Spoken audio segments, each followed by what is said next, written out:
Greetings, Collective Coven. This is Trey, aka Taboo Tarot Reader, author of Astrology for Divination.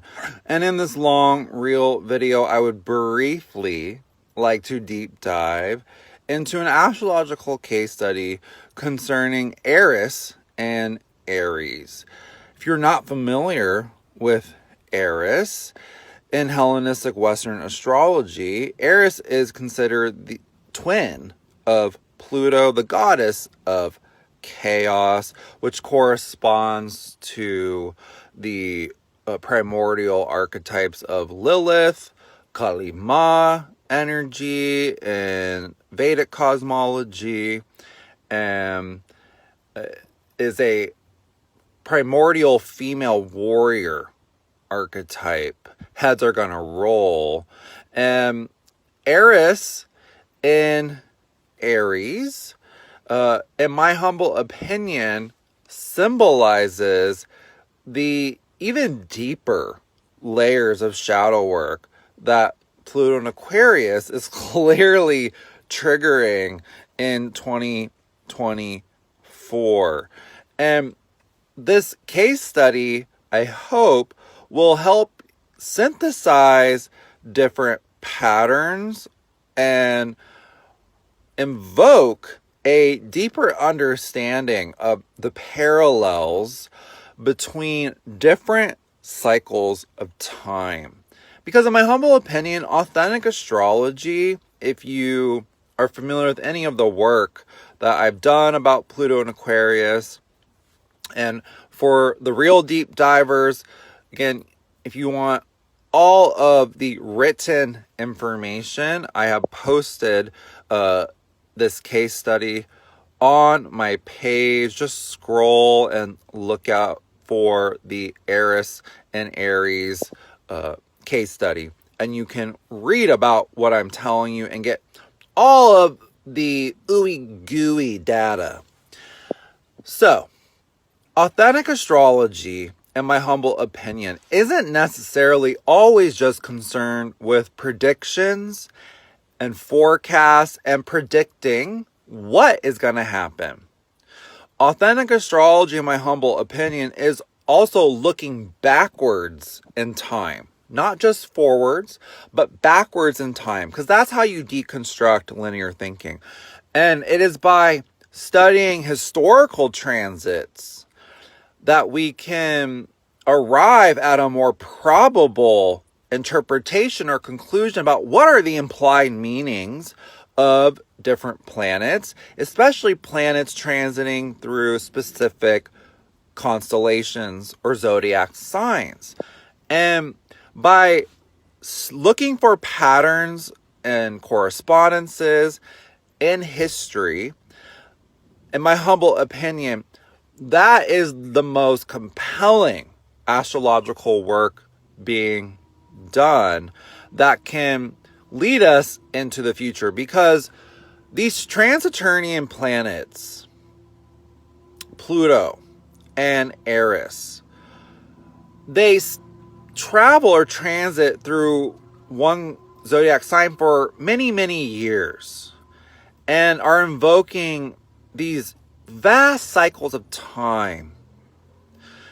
And when you sit with the implications of precession, obviously these are themes that not a lot of people fuck with, not a lot of people care about, and may seeming not know, well, why does this matter? Why are these subjects important? Like, what does astrology have to do with what's going on in the death of patriarchy, the polycrisis of climate collapse, genocide and ecocide, and sociopathy, war, same shit, different decade? Like, why does all this matter? Well, I'm going to tell you why. So, if you're still with me, thank you so much for being with me through that preface, because we're 5 minutes deep. Tea break. So what's the tea about Pluto's twin Eris? So Eris has been in Aries, sign of war, new beginnings, as ruled by Mars, since 1925, and will remain there till 2044.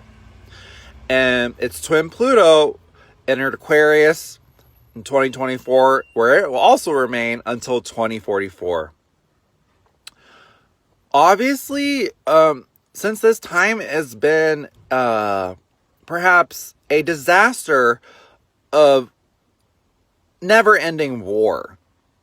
Obviously, 1925 led us into World War II and this new paradigm of toxic petromasculinity and the military-industrial complex. And for the deep divers, Pluto and Eris will have a sextile in 2042. So shit may get really interesting in 2042 before 2044. But that's a side note. Now, Eris and Aries energy feels to me very similar to Lilith and Leo energy, which we experienced recently. And obviously, we have to think, well, yeah, I mean, obviously there's a lot of chaos going on at that time in the world. But can we confirm this interpretation of associating Eris with a disruptive energy? In my humble opinion, we can, because what was going on in 2003 and 2005 when Eris was discovered? Oh, the Iraq War, absolute chaos in the world.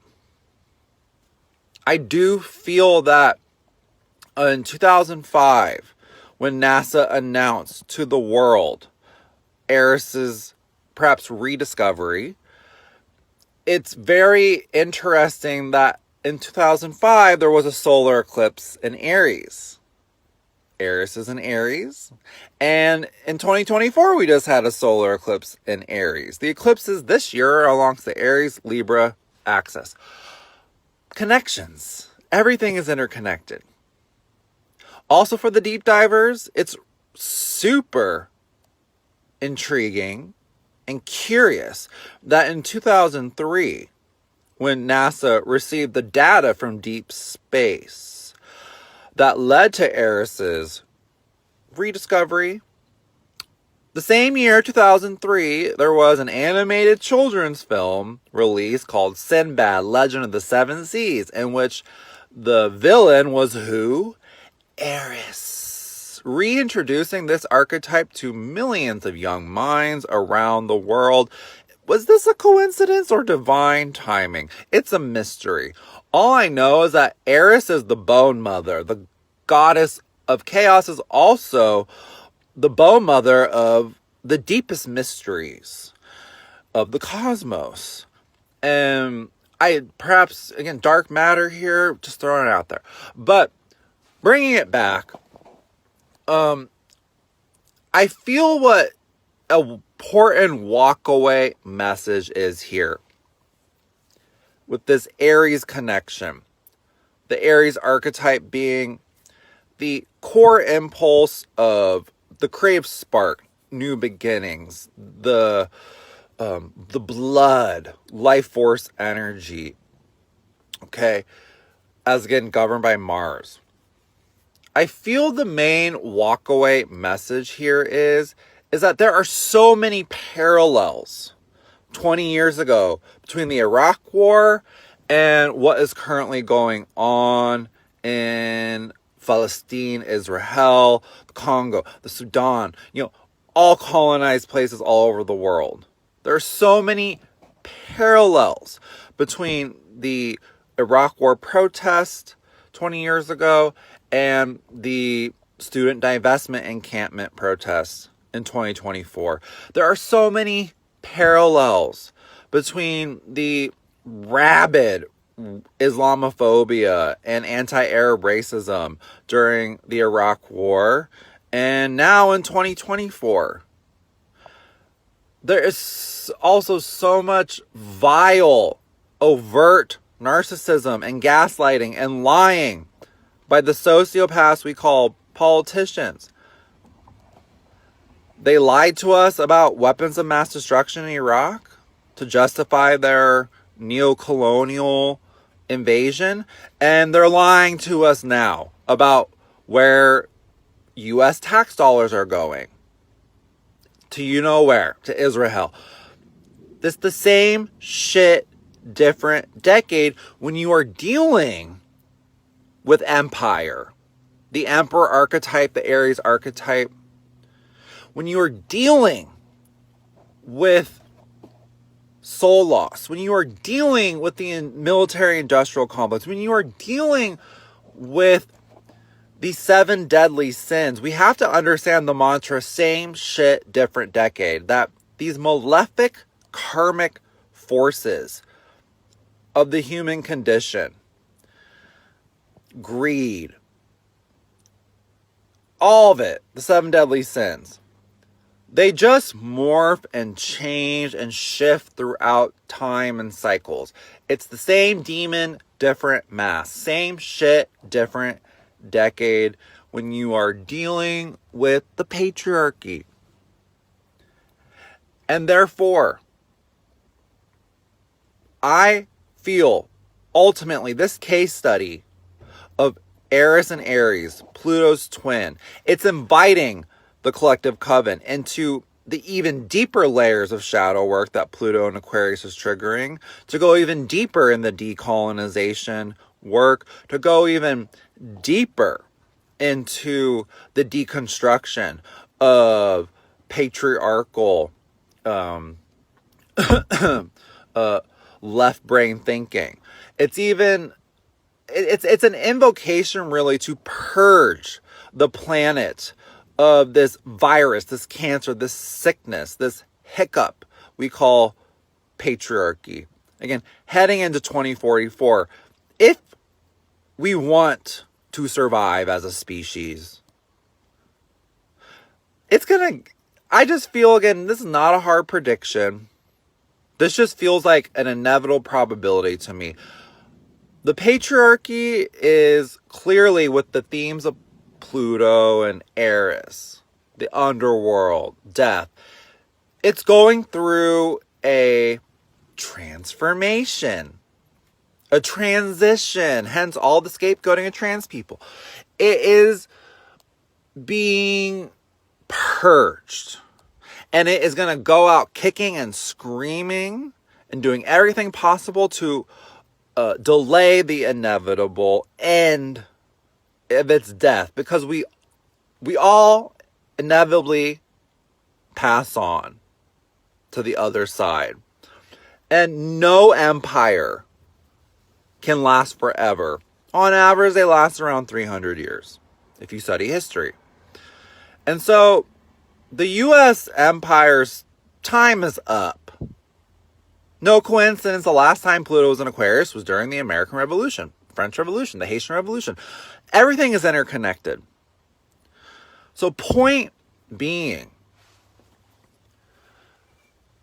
sometimes you gotta sacrifice love and light for love and fight when you recognize you're dealing with oppressors, sociopaths, narcissists, evil.